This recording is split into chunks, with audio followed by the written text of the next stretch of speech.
Mas o que eu mais admiro, cara, é a forma que os judeus têm de resolver os seus problemas. Tiago, quando eu li um livro chamado O Princípio da Resolução Judaica da Resolução de Problemas, cara, minha cabeça abriu. Eu tava até falando com o Marcelo, falei, cara, eu preciso ler esse livro de novo. Porque o judeu, ele tem uma consistência de mente, ele tem uma sabedoria que ele entende que ele nunca perde. Nunca perde. Ou ele ganha ou ele aprende. E eu ouvi uma história, cara, muito interessante, que ela conta que um homem, ele foi acusado injustamente de ter matado uma criança para rituais macabros. E aí ele foi lá condenado, foi levado a júri popular. Ele era um judeu e ele desesperado porque ele entendeu que ele seria um mero bode expiatório. Então ele seria morto, não tinha jeito. Ele chamou um rabino. E aí o rabino sábio vai até ele, aquele grande líder, e ele fala: "Cara, já era. Já era, eu sou um bode expiatório, eles vão me matar de todo jeito. Eu caí numa cilada." E ele fala assim: "Não.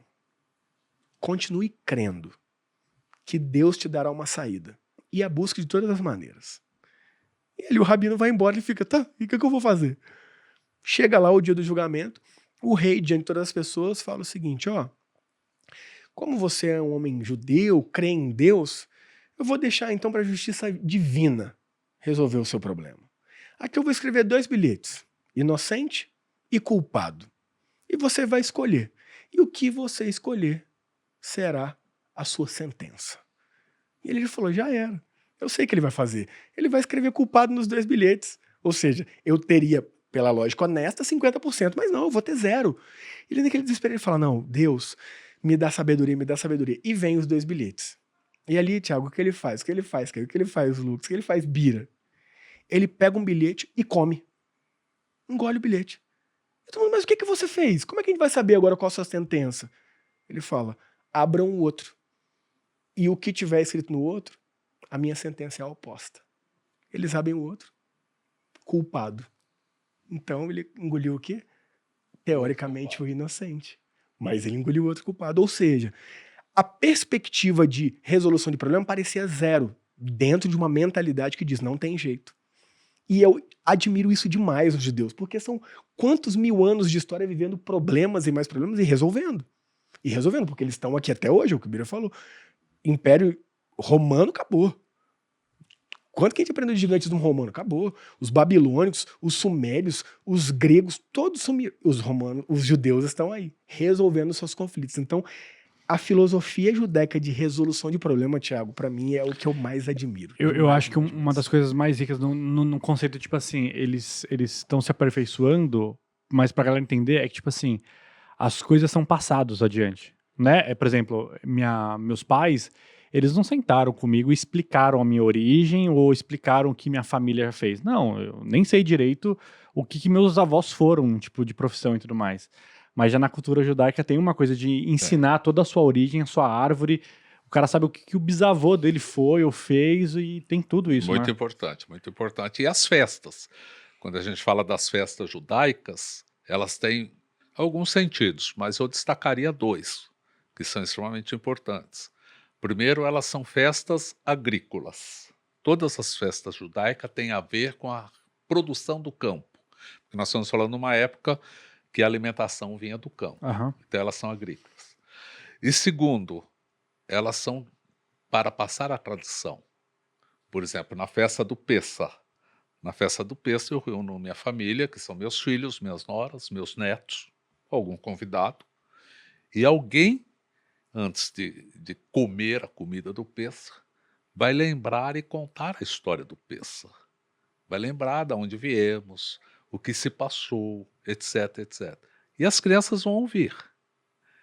E depois, para que as crianças fiquem atentas ouvindo, nós vamos, antes de tudo, contar para ela que nós vamos esconder alguns docinhos, algumas coisas interessantes, e vai ser escondida.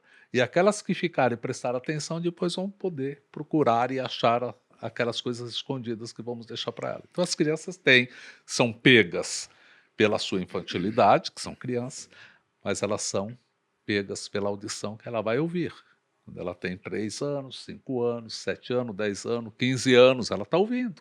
Já está com 20 anos, está ouvindo.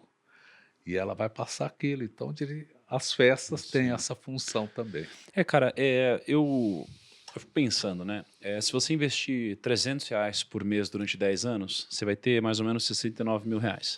Se você investir R$ 100, aliás, R$ 300 por mês durante 100 anos, você vai ter R$ 4 bilhões, sem descontar a inflação.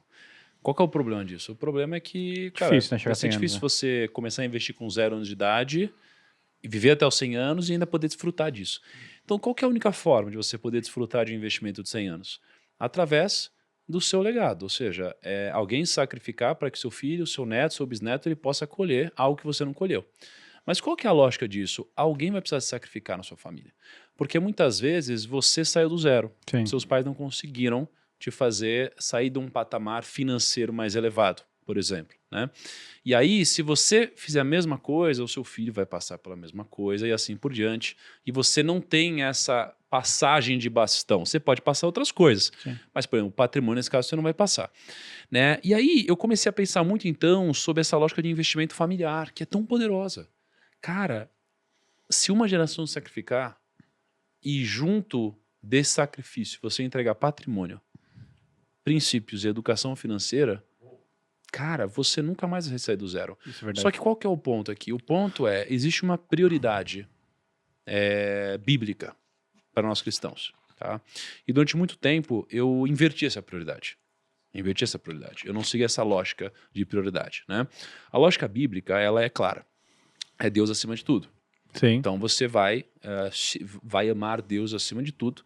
Isso é muito importante, porque vai te fazer com que você se arrependa dos erros, você erre menos, você faça menos besteira, você tenha um caminho mais claro. Enfim, Seja justo. vai te ajudar várias coisas. Você não vai trair deixar de trair o outro pelo outro, assim, por Deus. Sim. Então, assim, você vai deixar de fazer cagada por Deus. Então, Deus sempre vai te cobrar de alguma forma. Então, em tese, você vai ter uma vida mais próxima do que a gente acreditaria ser a verdade. Qual que seria a próxima prioridade aqui? Seria a família. Uhum. Seria a família, de fato, né? Só que o que é a família? A família é esposa, marido e filhos. Essa é a família. O resto é parente, né? A Bíblia diz, né? Quando você sai da casa do seu pai, você faz isso, do seu pai e da sua mãe, você faz isso para se unir a sua esposa em uma só carne. Então você saiu de lá e você agora tem essa família. Você faz Sim. parte dessa família. E aí, depois disso, vem o quê? Vem o trabalho. O trabalho, ele é a terceira prioridade bíblica, né? Paulo diz que quem não quiser trabalhar, que não coma, né? Então o trabalho é muito importante. E aí quando a gente pensa no Jardim do Éden, o que acontece lá é que depois de eles buscarem a verdade e cometerem esse pecado, digamos assim, a leitura de muitas pessoas é de que agora Deus colocou uma punição sobre eles, né? De que o homem vai ter que trabalhar e suar e a mulher vai ter que dar vida e vai sofrer no parto. A realidade é que, na verdade, Deus ama tanto eles que deu um caminho para que eles possam voltar. E o caminho de volta para eles é dar a vida e trabalhar. Ou seja, o trabalho é muito importante biblicamente. Então, isso daqui seria uma hierarquia bíblica. Qual que é o problema disso? O problema é, como que você vai amar Deus acima de tudo se você nem conhece Deus? Cara, se para você Deus não existe, não tem como você amar Deus. Sim. Como que você vai amar a sua família se você nem tem uma família? Você não tem esposa, você não tem um marido, você tá... Como? E então, no final das contas, se você não passa isso de gerações em gerações, assim como está falando que os judeus fizeram, como que eu vou, de alguma forma, orientar o meu filho ou minha filha para que eles tenham uma vida com a ordem hierárquica das prioridades equilibrada? Então, por isso que no meu caso, eu inverti a ordem. Não que eu tenha tido uma infância quebrada, né? Sim. Eu recebi muita coisa dos meus pais, mas eu priorizei trabalho, não conhecia Deus. Depois eu conheci Deus, e aí depois eu entendi o que é a família. Então, hoje eu inverti essa lógica. Só que o sacrifício que eu estou fazendo hoje é para que o meu filho ele possa seguir a ordem correta das coisas. Porque, veja só, se eu não deixar nenhum patrimônio pro meu filho, Ele vai começar do zero. o meu filho, como que ele vai dar a melhor assistência, o melhor cuidado para a família dele se ele não tem nem dinheiro para pagar educação e saúde? Como? Então ele vai ter que se matar às vezes aqui. E se ele se matar aqui e trabalhar, talvez ele não consiga priorizar do jeito que ele poderia. Então, se eu entrego para ele esse legado junto de princípios, um sentido de vida, ele pode cultuar a Deus, seguir os seus princípios, prover para sua família, cuidar da sua família, e aí ele trabalhar para que ele seja dignificado. Por isso que eu gosto tanto dessa lógica dos judeus, onde você passa um legado tácito, e não só algo escrito e segue aí. Né? E é uma herança familiar. Né?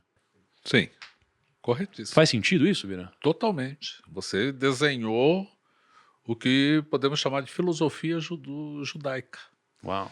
A filosofia judaica, ela nasce de uma necessidade. Qual a necessidade? Compreender as coisas que não são possíveis de serem compreendidas.